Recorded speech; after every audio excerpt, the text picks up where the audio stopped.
Aujourd'hui, nous allons parler de la politique énergétique de l'Union européenne.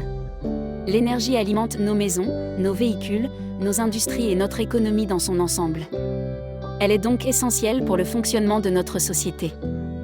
L'Union européenne est d'ailleurs le troisième plus gros consommateur du monde en volume, derrière la Chine et les États-Unis. Mais quelles sont ces énergies ? En 2019, plus de 70% de l'énergie disponible dans l'Union européenne était d'origine fossile.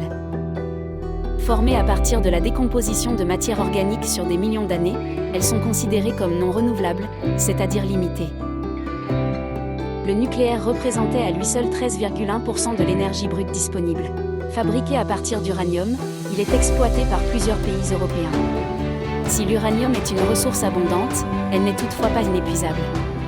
C'est pourquoi on parle d'énergie de stock, car une fois le stock épuisé, il n'y a plus d'énergie disponible.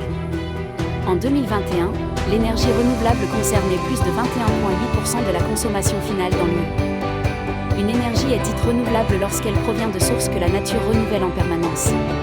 Elles sont peu polluantes, mais leur potentiel énergétique est inférieur à celui des énergies fossiles. Mais alors, quel est le rôle de l'Union européenne ? Les communautés européennes du charbon et de l'acier et de l'énergie atomique marquent les prémices de la construction économique européenne.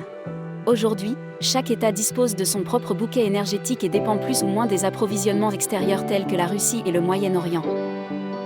Les objectifs de l'UE ? Garantir le bon fonctionnement du marché de l'énergie, assurer la sécurité de l'approvisionnement énergétique, promouvoir l'efficacité énergétique et les économies d'énergie, promouvoir la recherche, l'innovation et la compétitivité. Suite à l'invasion de l'Ukraine par la Russie, le plan REPowerEU a été lancé en 2022 afin d'aider l'UE à économiser l'énergie, produire de l'énergie propre, diversifier ses approvisionnements énergétiques. Aujourd'hui, l'Union européenne vise 42,5% d'énergie renouvelable à l'horizon 2030, soit presque le double du niveau actuel.